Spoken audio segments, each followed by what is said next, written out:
Olá a todos. Dando continuidade às palestras do Evangelho segundo o Espiritismo, hoje continuaremos no capítulo 2, Meu Reino Não É Deste Mundo, e vamos abordar os itens de 5 a 7. Para iniciar esta palestra, eu trago uma passagem da obra O Livro dos Espíritos, pergunta 799, em que Kardec questiona aos espíritos dizendo: de que maneira pode um espiritismo contribuir para o progresso?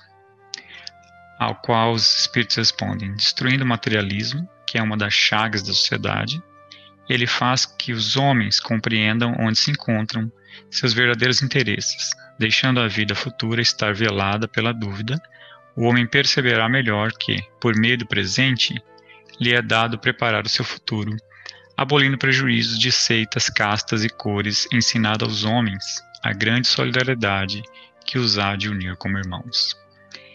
Então, a principal razão daquele tempo, ao menos, do Espiritismo era destruir a ideia do materialismo e dar-nos a possibilidade de focar nos nossos verdadeiros interesses, que seriam os interesses espirituais. E é interessante quando ele diz abolindo os prejuízos de seitas, castas e cores. Então repare como ele tenta aqui evitar a ideia de rótulo, que mesmo nos tempos atuais ainda é muito forte pela religião, por exemplo, ou pela ausência dela. Então é importante que nós tenhamos a ideia de que os valores espirituais eles transcendem inclusive as ideias de rótulos religiosos. Então, nós já sabemos, né, que a salvação ela não se faz e não se dá àqueles que têm determinada religião, mas àqueles que colocam em prática os ensinamentos cristãos. Então, é importante que a gente entenda a necessidade de abandonar os apegos materiais, colocar foco nos valores espirituais e não julgar o outro pelas suas escolhas religiosas, né? Isso é parte dessa grande solidariedade que há de nos unir como irmãos.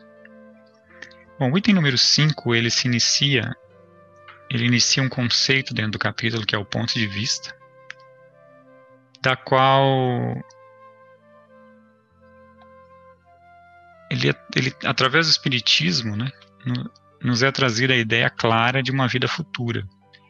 E o que seria essa vida futura? É aquela vida que vem além dessa encarnação. A gente começa a entender através do Espiritismo que a vida real ela é espiritual. E quando a gente consegue compreender isso e trazer isso para os nossos interesses do dia a dia, o próprio Evangelho diz que isso gera uma enorme consequência sobre a nossa moralização. E por que isso acontece? Porque muda o nosso ponto de vista sobre o qual a gente encara a vida terrena.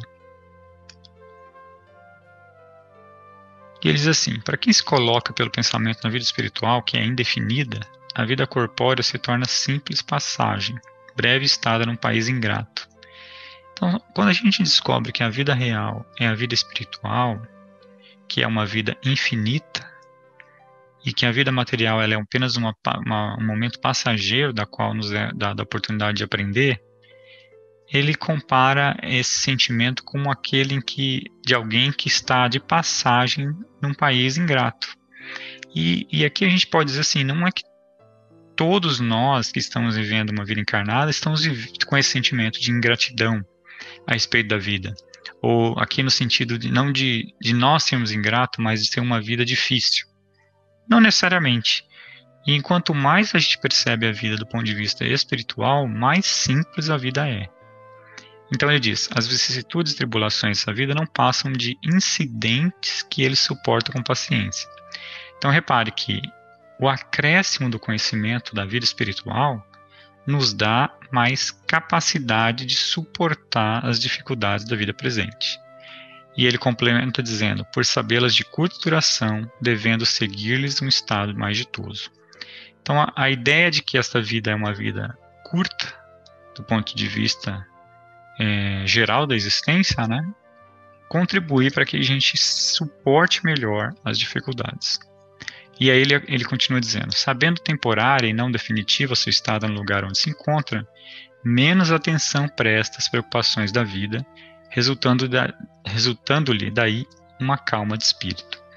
Então, se você já entendeu, ou pelo menos consegue vislumbrar a ideia de que a vida real é a vida espiritual e que essa é uma oportunidade que nós temos, as coisas que acontecem aqui são menos importantes e requerem menos apego da atenção.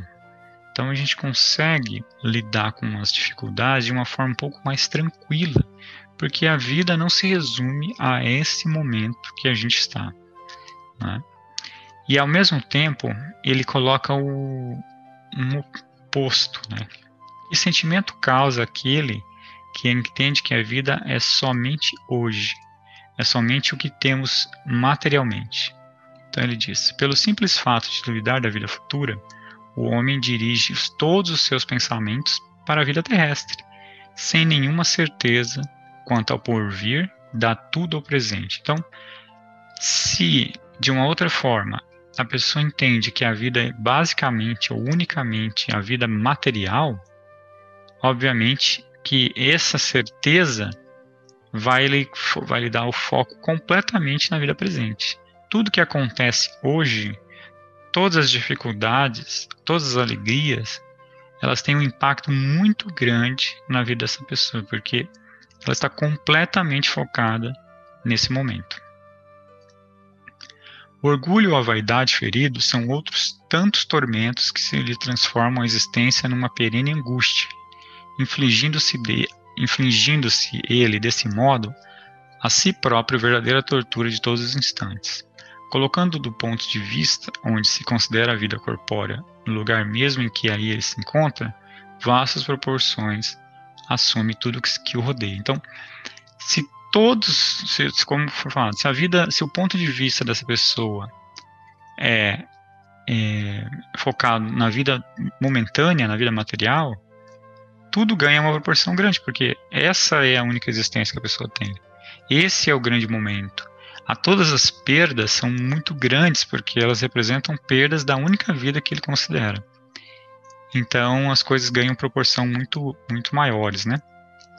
E olha só que interessante, ele faz uma analogia dizendo assim, aquele que se acha no interior de uma cidade, tudo lhe parece grande, pois os homens que ocupam as altas posições, assim os homens que ocupam altas posições, como os monumentos, suba a ele, porém, a uma montanha e logo bem pequenos lhe parecerão homens e coisas. Então, se nós olhamos uma cidade, né, ou um lugar da perspectiva única, estando no meio dela, tudo tem um tamanho maior. E aí ele nos dá um exemplo, eu trouxe essa foto, né, quando a gente olha já um lugar de cima, do alto, as coisas parecem muito menores. E muitas vezes, quando a gente coloca os nossos problemas em perspectiva como essa, a gente procura olhar o problema não no meio dele, não estando inserido nele, mas olhando de longe, tentando criar uma visão um pouco menos apegada da realidade, a gente consegue ver o quão pequeno é aquele problema, né? Sobretudo quando a gente consegue comparar com problemas de outras pessoas que são infinitamente maiores que os nossos, sejam de ordem moral, ordem material, de saúde, né? Então, quantos problemas são muito maiores do que os nossos e muitas vezes nós não os consideramos desta forma, né? Lamento que essas criaturas efêmeras a tantas canseiras se entreguem para conquistar um lugar que tão pouco os elevará e que por tão pouco tempo conservarão. Então aqui cabe também uma analogia, né, do nosso dia a dia. Será que nós estamos dando todas as nossas energias para algo que vai nos elevar tão pouco num contexto social presente que nem é o real? E que vamos tê-lo por tão pouco tempo, né? Dentro dessa própria existência podemos perdê-lo a qualquer momento, né? Então ele diz: daí se segue que a importância dada aos bens terrenos está sempre em razão inversa da fé na vida futura. Então, quando a gente consegue entender a importância da vida futura na nossa existência, esse ponto de vista muda e a gente começa a dar menos importância aos bens terrenos. Não quer dizer que a gente não vá dar importância a eles. Né? Ninguém está dizendo aqui, ou o Evangelho não está apontando que você deve abrir mão de tudo, né, e viver de mendigando nas ruas. Não é isso. A ideia aqui é você entender o que é mais importante. E aqui ele coloca algumas questões que são importantes. Ele diz assim, mas talvez algumas pessoas, ao lerem ou entenderem essa mensagem, possam pensar que se todos abdicarem, todos focarem na vida futura, o que vai acontecer com o mundo, né? Porque, enfim, ninguém vai mais cuidar de nada aqui na Terra, e ele diz que não. Porque, naturalmente, nós vamos procurar o nosso bem-estar. Instintivamente, nós vamos querer melhorar, mesmo que sabendo da vida futura, mesmo entendendo que a vida material ela é uma vida curta em relação à vida espiritual, mas ainda assim, nós vamos buscar melhorar porque isso é da nossa natureza, é instintivo, né? E aí ele diz, trabalha por necessidade, por gosto e por dever, obedecendo desse modo aos desígnios da providência que, para tal fim, o pôs na terra. Então, o progresso, a gente sabe, é uma lei divina, seja ele progresso individual, coletivo, dos mundos, né? Então, naturalmente, ele vai acontecer. A questão é que a vida será menos sofrida se a gente entender, a gente se apegar menos às coisas da terra, né? E ele diz, aquele que se identifica com a vida futura assemelha-se ao rico que perde sem emoção uma pequena soma. E o contrário, né? Aquele que só concentra na vida de hoje é como o pobre que perde tudo e se desespera. Então, é muito da gente se identificar, né? Será que nós hoje somos aquele que se desespera rapidamente por qualquer perda material? Ou já alcançamos um nível de ter mais tranquilidade e lidar com as perdas e com os ganhos, né? Da vida diária nossa? E ele diz, o Espiritismo mostra que essa vida não passa de um elo no harmonioso e magnífico conjunto da obra do Criador. Então, essa vida que vivemos, ela é parte importante, fundamental da nossa existência, mas ela é apenas um elo de uma grande corrente de existências, não apenas as nossas existências, que são muitas, mas todas as outras que estão acontecendo ao nosso redor. E esse sentimento, esse conhecimento sobre as múltiplas existências nossas e dos demais ao nosso entorno, nos dá a ideia de fraternidade universal. Ele diz, faculta-se uma base e uma razão de ser da fraternidade universal. Então a gente começa a ter uma visão maior da fraternidade universal quando entendemos as múltiplas existências, não apenas nossas, mas as daqueles que estão à nossa volta, e que essa existência ela tem primordialmente o objetivo de nos ajudar a melhorar, e entendendo que somente melhoraremos colocando em prática, por exemplo, a caridade, abrindo mão do egoísmo, e isso está em uma relação diretamente proporcional ao apego às coisas materiais ou o entendimento da vida futura. Bom, para fechar minha fala de hoje, eu trago uma passagem de Leon Denis, onde ele diz o seguinte, sobre o Espiritismo, uma doutrina de paz, fraternidade e progresso se eleva sobre o mundo conturbado, vindo apaziguar os ódios selvagens, acalmar as paixões e ensinar a todos a solidariedade, o perdão e a bondade. Da morte e para diante dessa vida de provas e de males, abre ao espírito as perspectivas radiosas de um progresso sem limite e na imortalidade. E aí ele diz que essa doutrina, ela convida as pessoas, dá a elas uma visão mais doce da vida, aumenta a coragem e a paciência, além de que facilita a cada um de nós suportar as nossas provas. E diz, àqueles que sofrem darei esperança, aos que buscam Darei a luz aos que duvidam e desesperam, darei a certeza e a fé. Então, a perspectiva de uma vida futura, a perspectiva da vida espiritual, amplia os nossos horizontes de capacidade de entendimento da vida e aceitação, e também torna essa vida, a vida material, mais fácil de ser vivida, porque nos coloca mais certezas e dá-nos um entendimento mais amplo da existência, seja pelas dificuldades que passamos, pelos méritos que ganhamos ou daqueles que estão às nossas voltas.